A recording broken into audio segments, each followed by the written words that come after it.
male and female brain don't handle language the same way in the same part of the brain. The Right. female brain manages the language in the whole brain, while the male brain mostly manages language in the left hemisphere. And one major problem with we humans have is that our brain takes a lot of time to remove the adrenaline. Mm. Animals, I love horses. Horses live in permanent fear. That's their normal status. It's really to accept the language difference and learn the codes, you know. When she says something, what does it really mean? And and that's why it's very complex in the human brain because every situation could be easily handled would we do it Mm. rationally from a team perspective. Now, Yes. as a tribe leader, subconsciously tribe leaders uh, have very specific characteristics, right? And you can see that in the whole world. Usually, the guy who is immediately perceived as a leader, you can hear it on the voice.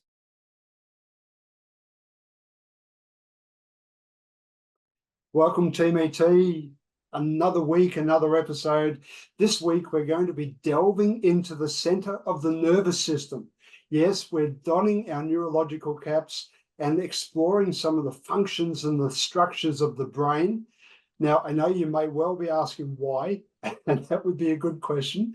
And an equally good response is that we're going to be exploring the impact that the brain has on relationships, both private and professional relationships.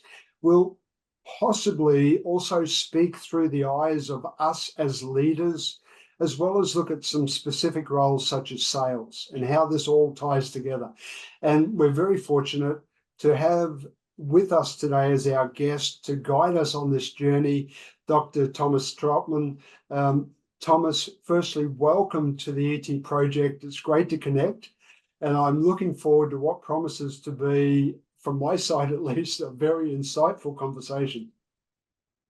Hi, Wayne. Thanks for having me on the podcast. Really appreciate it. And I will do my best to make this as interesting as possible and as scary as possible because you'll see some informations are going to make you wonder why you're still alive.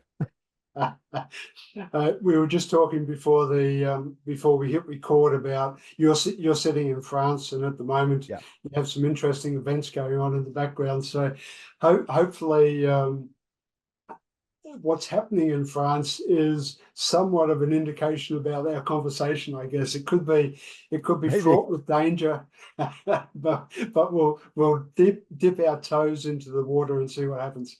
So you have a really fascinating career background. If I put it that way, you started with computer engineering, you then Yeah. moved into artificial neural networks. And Yes. I'm going to find out what that means more in a moment.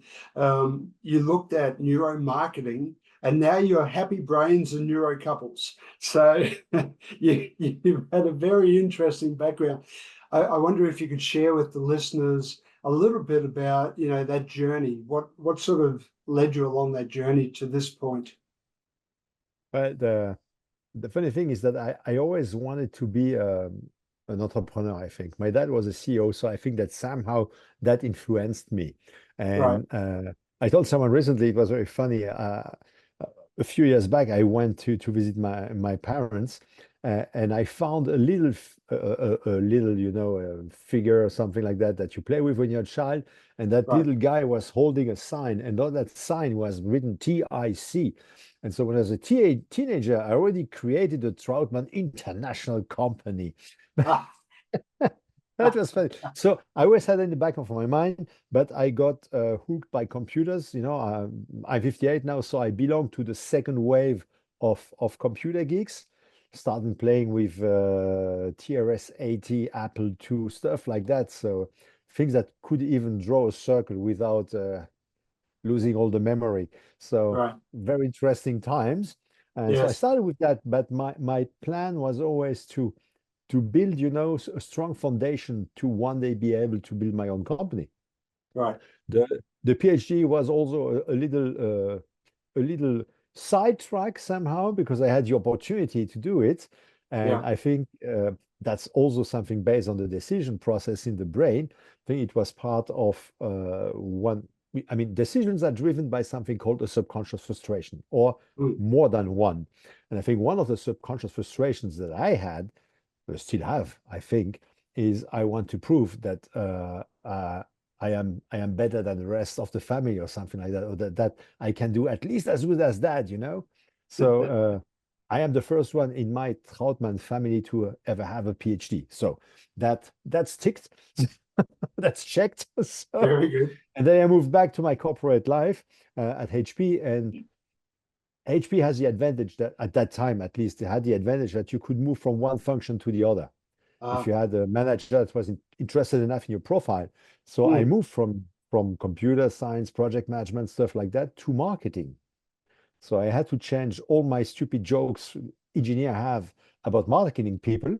So that was the most complex things I had, and change my thinking processes. So I started that way, moved around in the marketing world through some companies, HP, America Online, and then moved to the biggest office furniture company in the world, which is called Steelcase.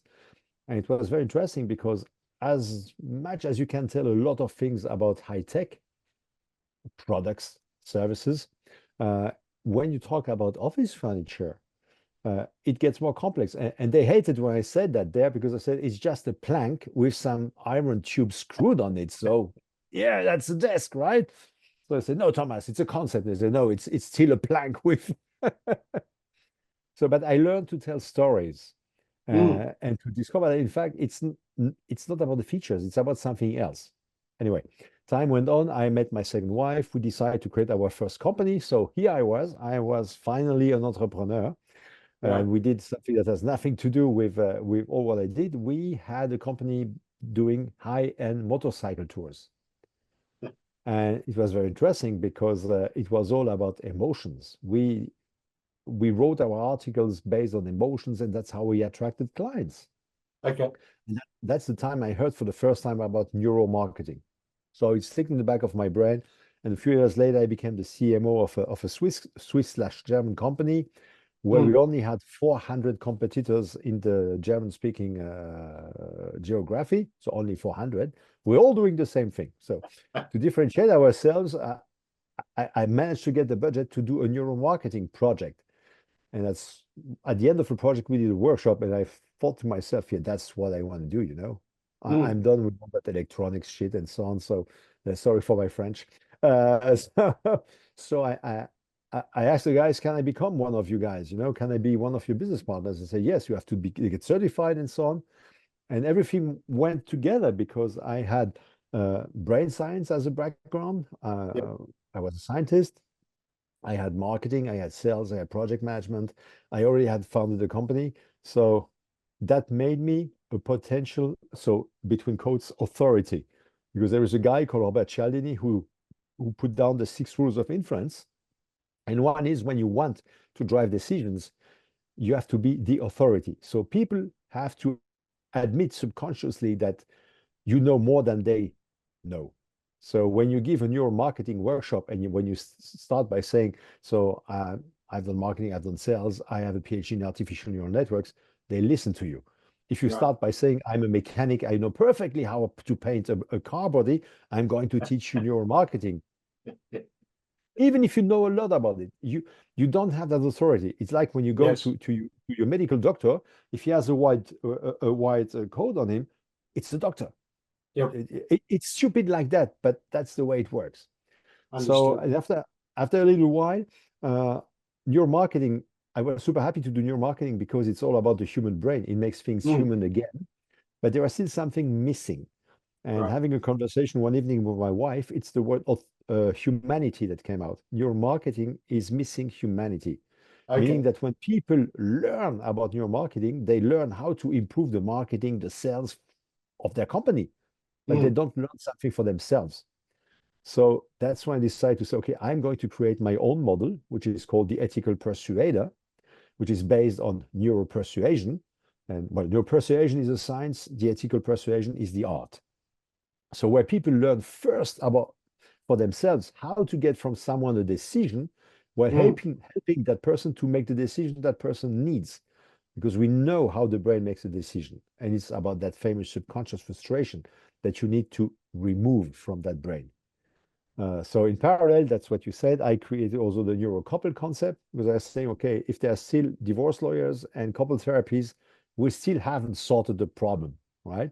So what's wrong there? And in fact, everyone admits and can see and differentiate a male and body from a female body, but still everyone is convinced that our brains run the same, that we're equals. We are not equals. We are complementary. That's how human evolution evolved. So that was the second thing. And I got certified end of last year as a 10x business coach by a guy called Grant Cardone. And so I had those three elements. I said, it's confusing. It's even confusing for myself. So I have to do something. And I created the impact system, which puts everything together in a 6-step system. The first one is ethical persuasion, because you cannot do the rest without understanding how the brain makes decisions and how ethical persuasion works. Second step is about intergender communication. So how do you get your female brain to talk with a male brain, or your male brain to talk with a female brain in your private life, but also in your business life? Then we talk about money mindset, how you can drive your own decisions, because you also have to be ethical with yourself. Right. And then we talk about marketing, we talk about sales. And the 6th step is about creating recurring business using the fundamental structural element of the human species, which is the tribe. We cannot live alone. We live in tribes. We are either a leader or a follower or a leader of a tribe. We are in many tribes. Your company is a tribe. The division inside of the company is another tribe. Your sports club is a tribe. Your church is a tribe. Your family is a tribe. So you have very different roles in all those tribes. And by using that, you can generate recurring business. So that's summarized the whole story. You've covered the whole gambit. We'll unpack some of those points along the way, I think. But if we go back to neuromarketing just for a moment, how did that experience, when you were doing and learning about the methodologies behind neuromarketing, how did that shape your understanding of the brain's role in decision making? Oh, that in fact, neuromarketing didn't reinvent the wheel, but it provides the scientific background behind everything that's decision related. Right. And it helps you to understand why, if you have a super excellent sales guy and you don't understand why he's so good, it gives you the scientific background why that guy is so good, and gives you the tools to become as good as that guy with practice, of course. Same thing with marketing. So doing that allowed me to understand how the brain makes decisions and all the scientific proofs that are behind that decision process, which in fact demonstrates that we don't make rational decisions. 97% of people are convinced they make rational decisions. No, you don't. It has been scientifically proven. There is even a guy called Daniel Kahneman who received the Nobel Prize of Economics in 2011 for his work about that. He passed away recently, by the way. And so there's no doubt we make primal decisions. We use the primal part of our brain to make decisions. And only then do we rationalize those decisions. That's, I mean, for your audience, the next time you buy something, listen to your brain, to what's happening in your brain. You know, let's say you just bought a smartwatch, and then it's, oh yeah, no, I really need that one. Yeah, because I can track my sleep, you know, that's super important. Oh yes, and you should, oh yes, and it was expensive. Yeah, but it provides me all those tools, you know, and you have your brain running like that, like a crazy hamster, demonstrating to itself that it made the right decision. That's very funny.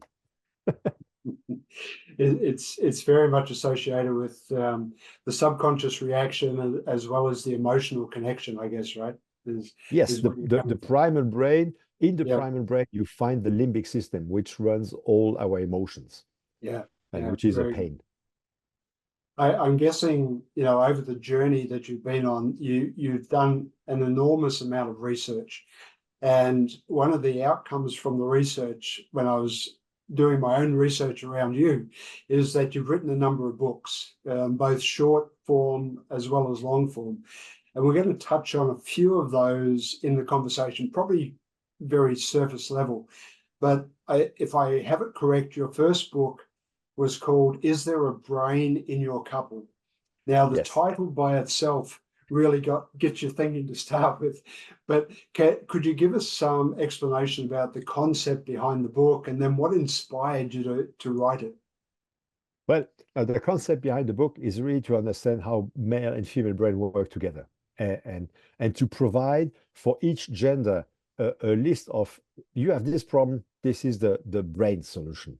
Okay, so of course there are things even science doesn't have a reply. How do you handle as a man a woman who has her periods? I'm sorry, no human being can handle that. So, Yep. but there are many other things.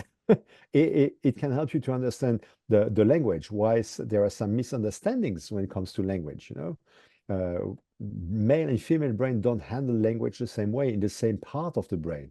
The Right. female brain manages the language in the whole brain, while the male brain mostly manages language in the left hemisphere, which means that men use a more precise language than women. And another point, an important point, and that's for the couple, for your business life, men, women, whoever, we have in our brain, in our primal brain, which is a survival tool. In fact, it's only focused on itself, which, by Yep. the way, drives decision, la la la. It's a survival tool. So it still runs the processes that it was running around 100,000 years ago, because it stopped evolving around that time. So the fight flight process, you know, I get attacked, I have to fight or to flight, those things. And it's an extremely complex process. It does crazy things in your body. When it gets triggered, you get a shoot of adrenaline. I mean, everything goes on high speed. Your heart Yep. rate goes faster. Your breathing rate goes faster. It shoots cortisol in your limbs so that you feel less pain when you get hurt. It removes blood from your limbs so that you bleed less. And all that nowadays gets triggered by a few words. Yep. Before it was a big animal or a guy with a stone or something. Nowadays, a few words start the whole thing. Like, Yep. darling, we need to talk. Yeah? or at work. the dreaded call from the kitchen. Exactly. Or at work, Wayne, I need to tell you something. Yeah. And you can feel it. You get that warm feeling and so on, you know. And one major problem with we humans have is that our brain takes a lot of time to remove the adrenaline. Animals, I mean, I love horses. Horses live in permanent fear. That's their normal status. Right. But the horse can go from placid, calm to panic in a second, and 2 seconds later, it has the head down, it's eating grass. When you get your, darling, we need to talk, and you get your fight flight process done, 1 day later, you are still, you know, rambling on what's going on, and you are still. So yeah, I think I lost myself. Anyway, so that's how the Neuro Couple book started, and why? Because I married twice, so that's just my second wife, and I really dearly love her, and I want to keep her. And I know I can be a pain in the ass, so I think that could help.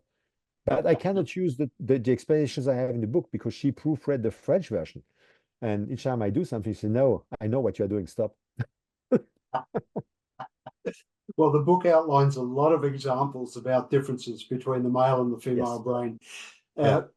Was there anything that really stands out for you? Like, are there some that are more significant than others? And if so, you know, what's the impact that they have in the relationship context? The really biggest thing is really the language thing. Is really understanding that your spouse is not speaking the same language as you.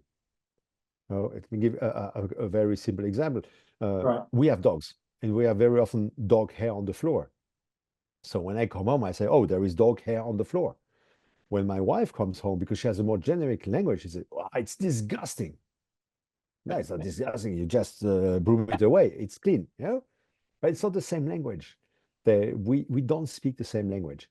Or a woman is going to say to a man, darling, can you fix the lamp?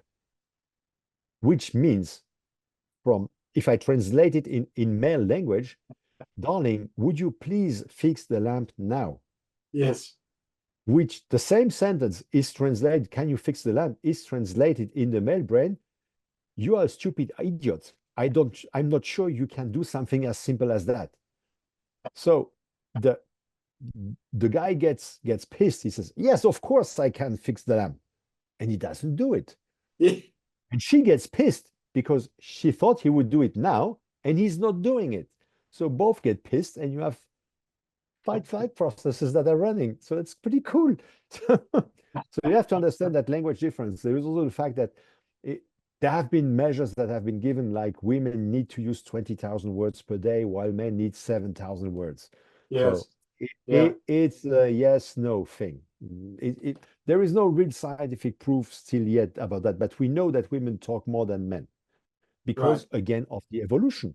Men Yeah. were hunters, women were the social part of the tribe. So women need to talk, to share with the tribe, while you, when you are, as a man, when you are hunting, the best thing to stay alive is to shut your big mouth, you know? Yes.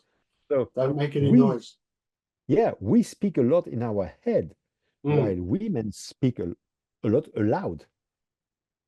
I mean, when I I, love uh, in the book you demonstrate very nicely, like between hemispheres, and the reason why all of these things are backed mm, more with scientific evidence rather than yeah, what we sort of see and believe just as part of our own, you know, going through the daily routines. The other thing that I really like about your book is that you don't just talk about the fact that this is reality, you also then go on to give practical tips. And in the case of couples, about how they can improve their relationship on yeah. each one of the, as they identify these different nuances, differences, you give tips about what they can then do to improve the relationships. It is, in this case, when we're talking about language, is there anything that you could offer to the male listeners? And we're predominantly male listeners, by the way. Do you have any tips? What can we do? It's really to accept the language difference and learn the codes, you know? When she says something, what does it really mean? And and that's why it's very complex in the human brain, because every situation could be easily handled would we do it Mm, rationally, you know, yeah. using the rational brain. The only little problem that we have, and that's because of the insulation of the neurons, the rational brain, as it's a very relatively to human evolution, it's a pretty Yes. young brain. It didn't get insulation.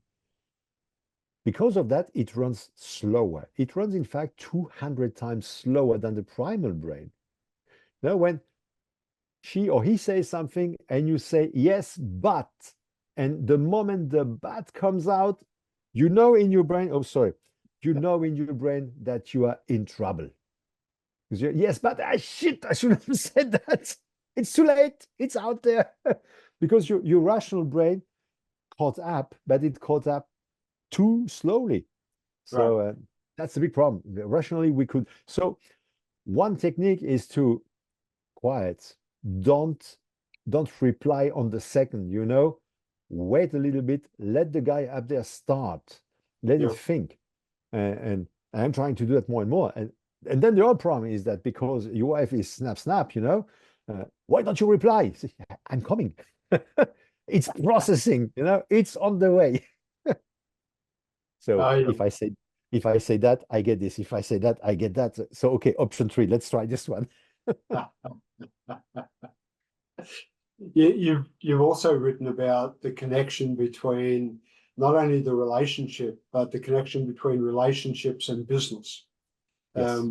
And how do you've created this concept of neuro couples, and how do you apply that in the business context?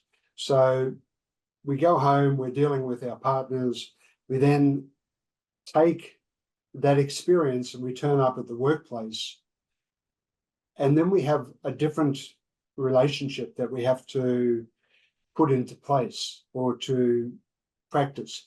How do you deal with this in that regard? Like, how does our brain make that transition?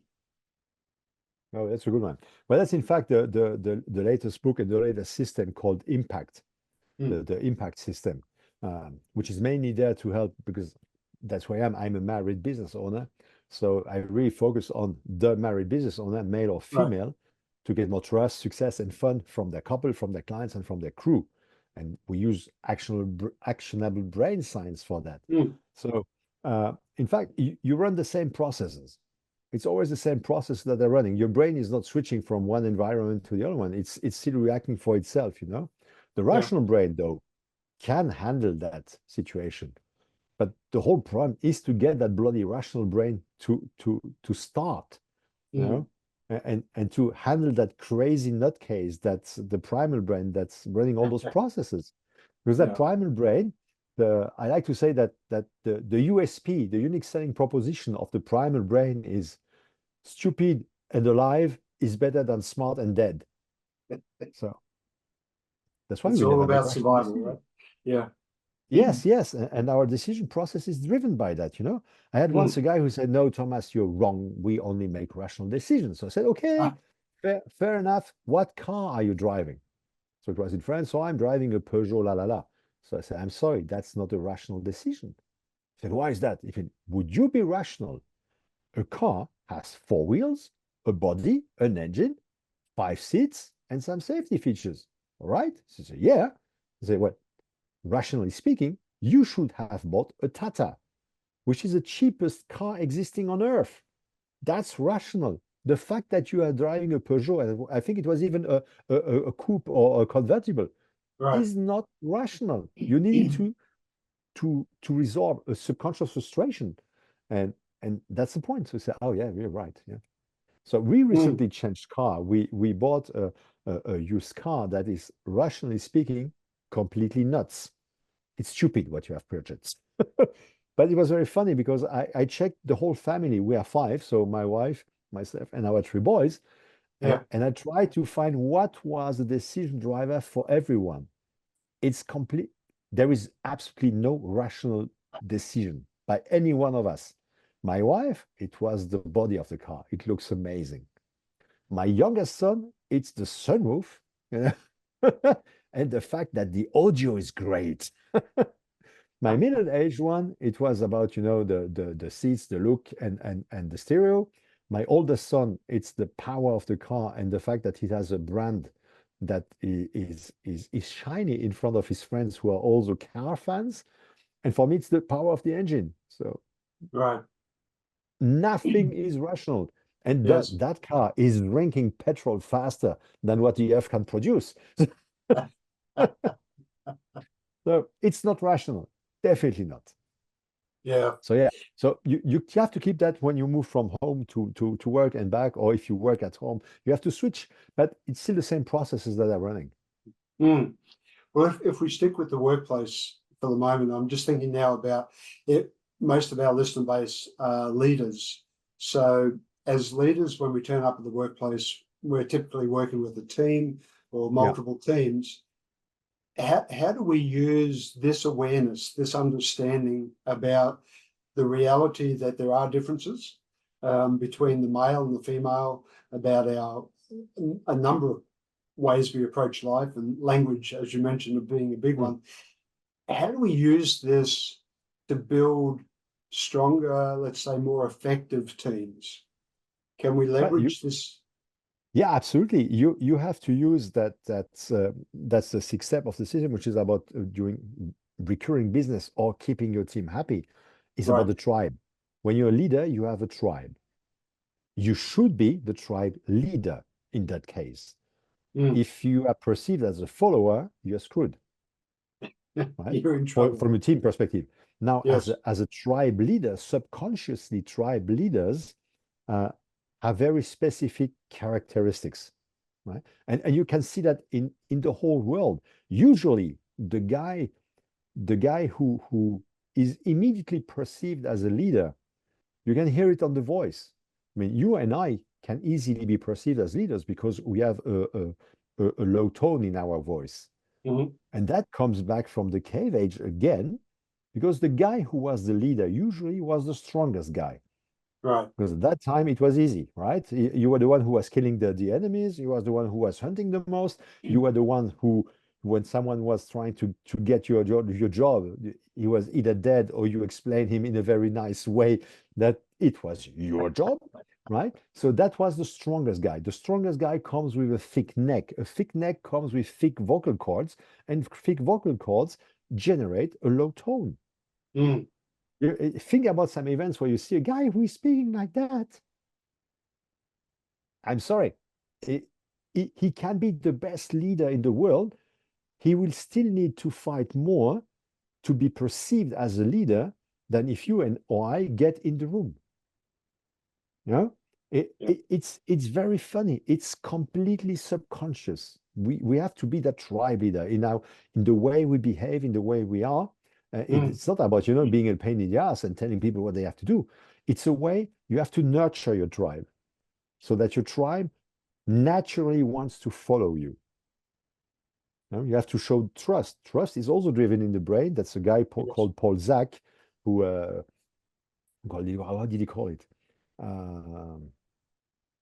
I can't remember anyway. So it's about oxytocin, which is in fact driven in the brain. It starts with the baby and the mom.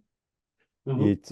You get that warm feeling when you cuddle your partner or when you get a massage. That's driving oxytocin. Of course, you cannot give a massage to your team members or give a hug to your team members, even though Paul Zak hugs six times per day, because that's great. That raises the oxytocin level. But you can also raise oxytocin by the way you behave, the way you talk to people, how you help people. So you have Right. to keep all that in mind. And you should not trigger the fight-flight process. Yeah. I'm thinking about teams now as well and the complexity that we face among the team. So you're talking male versus female and the differences.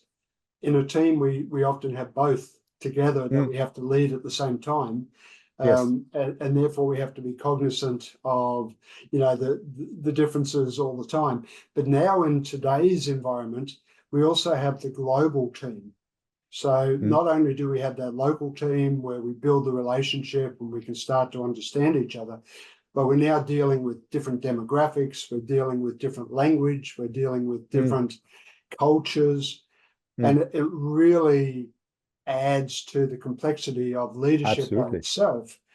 Absolutely. Now we throw into the mix your topic about the differences in the brain, and I'm wondering, is it only the two genders, male versus female, um, or are some of these other elements also ignited, like different culture, different age? Do any of these things play a part? It comes in the equation, absolutely. It just Okay. makes it more complex. Mm, Uh, because then you have, I mean, the tribe thing is an absolutely crazy one. yeah. If you take, you have a group of 20 people. That's, let's say, okay, something that works well. You have 20 people in the marketing team. They will always fight with the sales team, Mhm. even though they are best friends in the world. But they still say, yeah, the sales guys, they're always complaining, they're this, they're that, and so on. Now, you take those 20 people, you go on an offsite, you split it in two teams for games or whatever. You have created two new tribes who are going to fight nicely, okay, but fight against each other. And then at lunch, yeah, we the Greens, we're better than the Reds, la la la. And then they come back to, oh, they Mm, become again that one team. So you have to handle in global environments, you have that situation that can be created without you wanting to. But yes, but we, the guys in Asia, were smarter than you, the guys in Europe, for example. mm, Oh, for us, we work harder, la la la, things like that. When in fact they do exactly the same thing, but it's a yes. perception thing. So, yes, you have to handle all that. That adds to the equation. I didn't Mm. say it was easy. Definitely not easy. You have another book that you already mentioned, which is The Ethical Persuader. And Yes, in the book, you talk about the 7 steps within the process of persuasion. You mentioned Robert Cialdini. Cialdini, thank you. Mm. Um, he talks about six steps, I think. So you've sort of Well, modified it to some yeah, he extent, right? takes off the 6 rules of influence, Yes. and I don't Yeah. like influence because influence is not ethical. You know, it's when you book a flight and they say, oh, those are the last two seats at that price. Hurry up, you know, available for the next 50 minutes or 5 minutes, Yes. whatsoever. That's part of the rules of inference, that Mm. creating scarcity.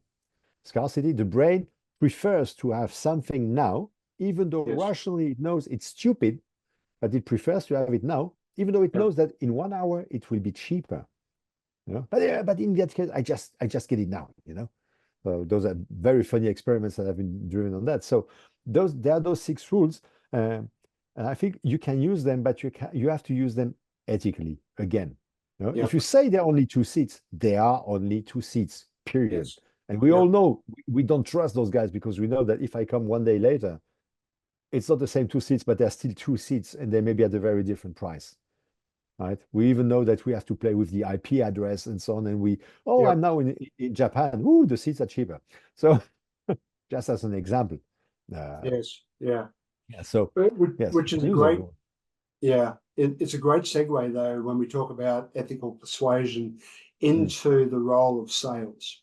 So, you did the study, you're certified as a facilitator within neuromarketing. Um, if we talk about sales and mm. doing it in an ethical manner, how much does the brain have to be attuned to that?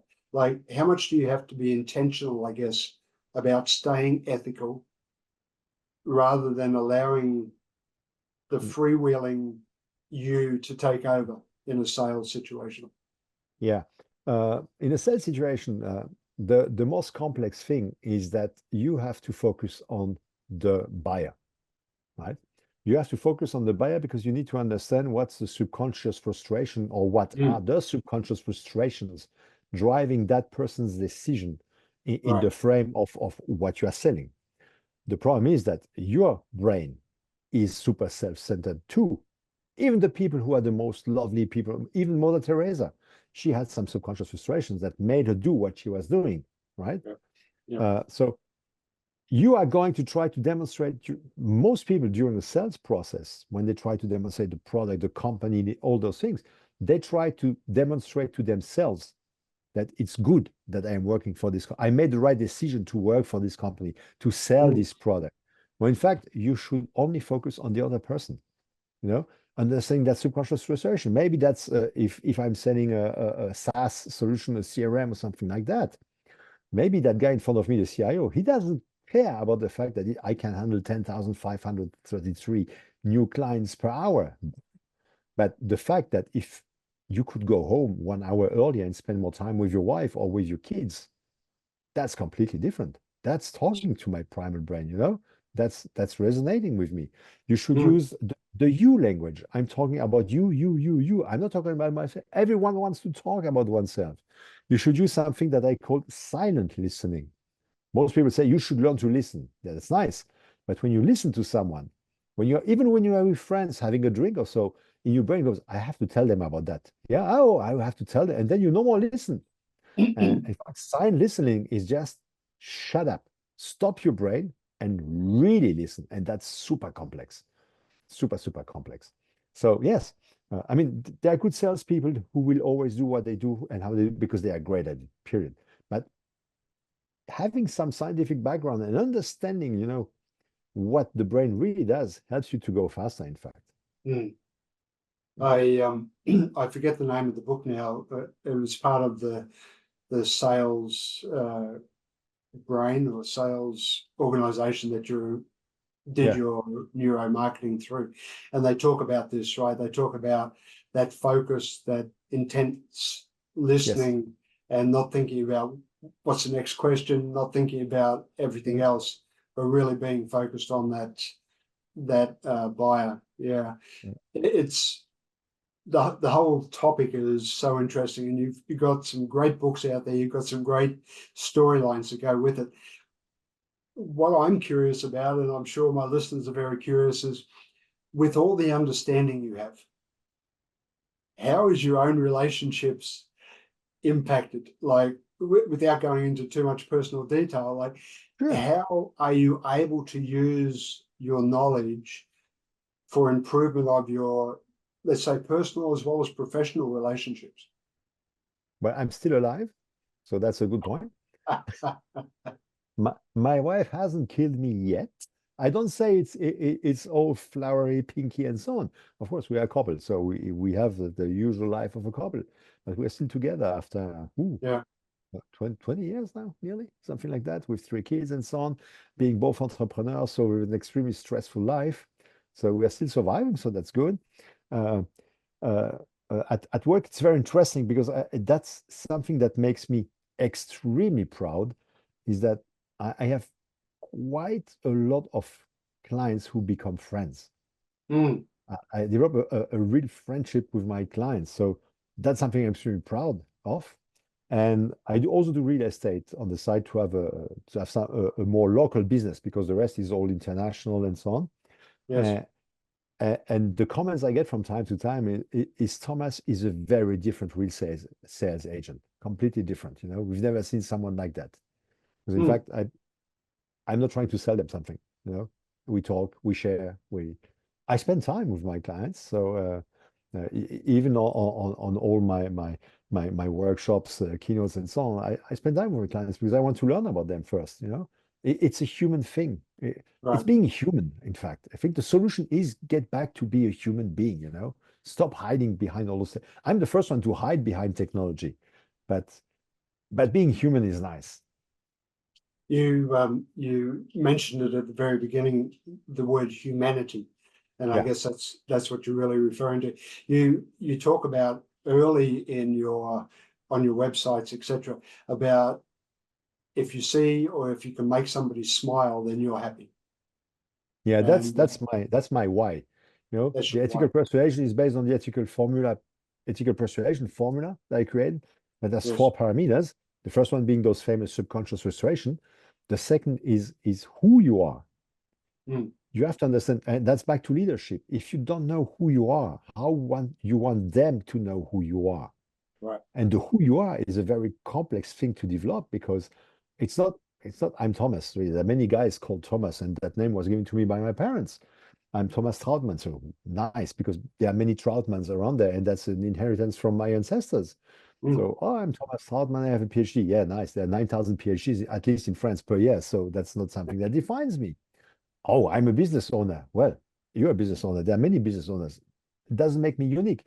No, it took me 50 years to understand that I'm the happy tribes builder. I need to build tribes that I make happy. So Mm. I could have been a clown, I could have been an actor. No, I'm a guy who teaches something, to provide tools to people so that they understand better how the brain works and they can use these tools in their real life.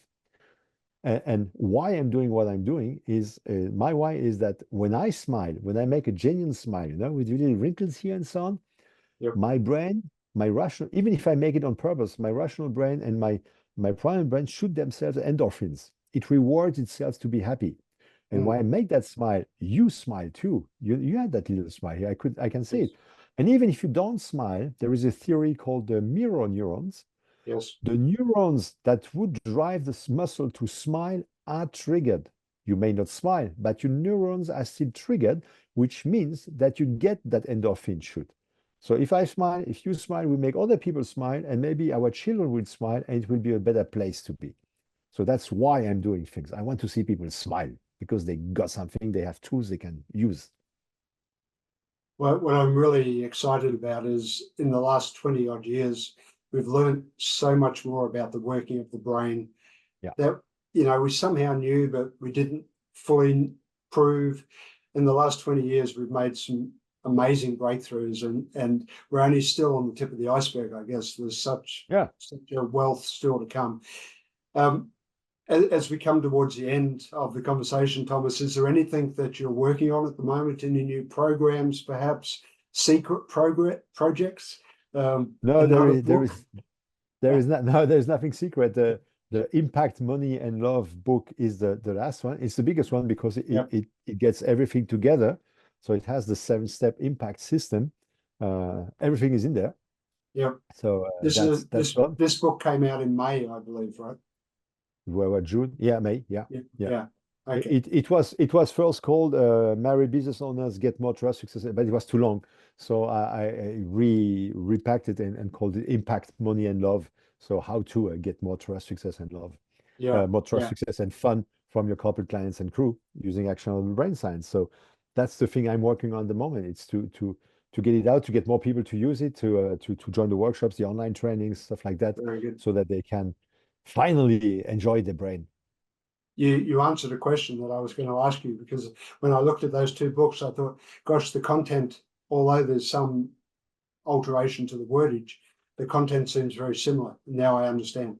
Yeah. Mm. So you've sort of really consolidated everything. Final question, perhaps, in terms of the topic, but one piece of advice that you would give our listeners about improving something from a personal or even professional side in relation to relationships? Listen, Listen. listen to people, and let your rational brain have a bit of control. Try that. Try it. It's fun. And look at people. Spend your time wherever you are. If you have a few seconds, hours, whatever, look at people. Try to understand what's going on. That's super interesting. Yeah. Yeah. And don't make I'm assumptions. Really listen to people. Deeply listen to people. very Recreate that nice. connection that we had. Yeah. Let all the subconscious things run in the background and let you tell you more about people. Yeah. Yeah, very nice. I'm a people watcher. I love watching people. I can sit in a park for hours and just observe people. I make up storylines in my head about what's going Yeah. on, that they're doing, etc. But it's a really fascinating practice. And then listening, of course, goes hand in hand with that. But it's an art form. Where can people go, Thomas, if they want to learn more about what you're doing, if they want to connect with you? Where are the best places? Well, the best place to connect with me will be on LinkedIn. Mhm. So there was only one Thomas Trautmann with my haircut, which is zero hair. And there is a brain on the profile, so you cannot miss me. If you want to learn more, the shortest way to go is to go on the website, which is happy-brains.com. And to learn more about impact is on happy-brains.com/impact. Mm. We'll put links in the show notes, of course. I do have one other question, though, and it comes back Sure. full circle to the beginning, which is this artificial Neural whatever networks. you would do, artificial neural networks. Yes. Yeah. Tell me, please, are we talking about brain implants, or are we talking about more from an AI perspective? No, we're talking from an AI perspective. Those are mathematical models Yes. that emulate some functions of the brain, and then that you can use for many other things. Mm. And just to close on a funny fact, when I was doing my PhD, it was in 1995. So we were part of the really early things about Really? artificial neural networks. And I think what I did, I improved the model, and we were 3 guys in the world who did that. So not that many people were working on it. And the most funny is that as artificial neural network guys, we refused to be called artificial intelligence, because AI at that time was more about expert systems, and we, the artificial neural network guys, were high above that. And what's funny is that nowadays AI is driven by artificial neural networks. So everything behind ChatGPT is artificial neural networks. So it's funny. Very good. Very good. Well, Thomas, excellent conversation as I predicted. Thank you very much for being on the show on the ET project. Great to connect.